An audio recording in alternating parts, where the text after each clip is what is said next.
Oke para sobat, kita bertemu kembali. Pada episode saat ini kita akan sedikit bercerita tentang belalang sembah, atau yang populer dengan nama belalang sentadu. Belalang sentadu atau belalang sembah adalah serangga yang termasuk ke dalam ordo Mantodiae dalam bahasa Inggris.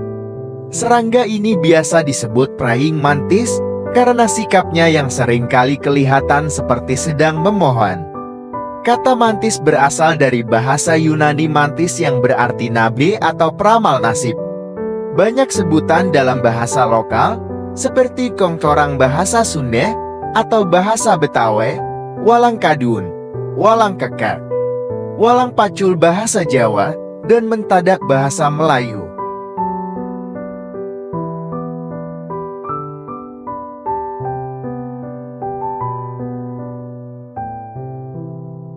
Ada sekitar 2.300 spesies dalam ordo Mantodiae di seluruh dunia.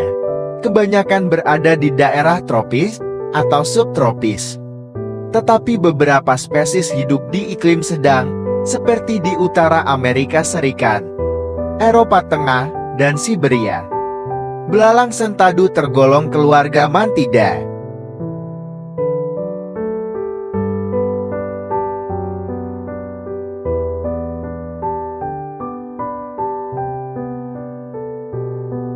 Belalang sentadu adalah salah satu dari segelintir serangga yang dapat memutar kepalanya.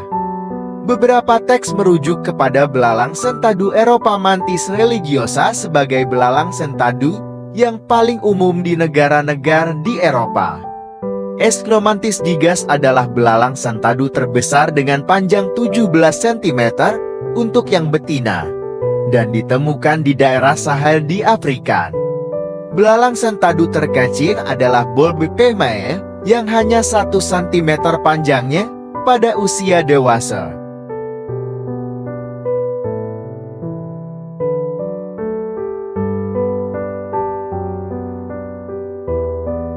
Seekor belalang sentadu betina yang hamil akan menghasilkan massa busa yang besar yang disebut oteca. Oteca ini dapat memuat hingga 300 butir telur, yang semuanya dilindungi dalam kantung busa. Oteca ini dihasilkan pada musim gugur, dan sesudah itu belalang sentadu dewasa mati dan menetas dalam waktu hingga 5 bulan. Sebagian spesies menetas dalam interval kecil, dan proses penetasan dapat berlangsung hingga 5 minggu ketika sebelum larva muncul sepenuhnya.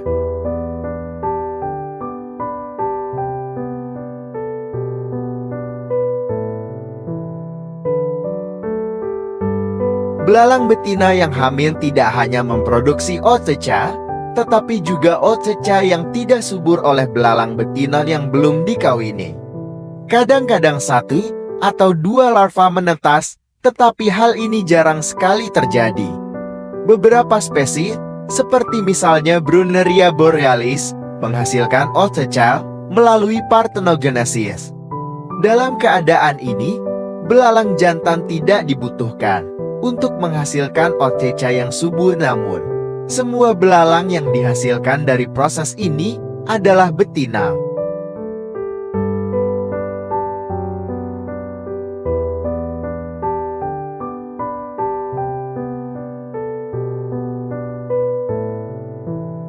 Di benua Amerika, spesies belalang sentadu pertama kali diperkenalkan dari Eropa dan Tiongkok sekitar tahun 1900 sebagai predator kebun dalam usaha untuk mengendalikan hama. Belalang sentadu Carolina adalah serangga resmi negara bagian South Carolina, dan belalang sentadu Eropa adalah serangga resmi negara bagian Connecticut.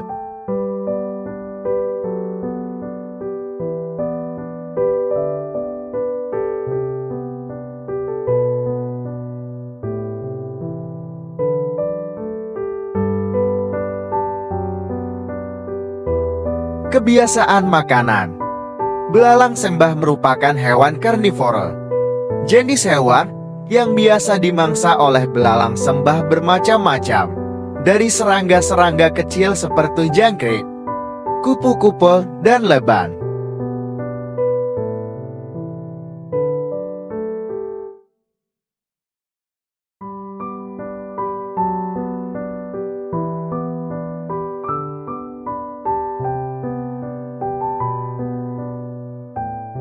Ilalang sentadu, atau yang sering disebut cengcorang ini lazim kita temukan di pohonan, bunga-bungaan, atau batang pohon. Ada beberapa spesies juga dapat berkamuflase atau berbentuk warna dan corak seperti tumbuhan. Tapi, yang banyak ditemukan di beberapa benua dunia adalah berwarna hijau.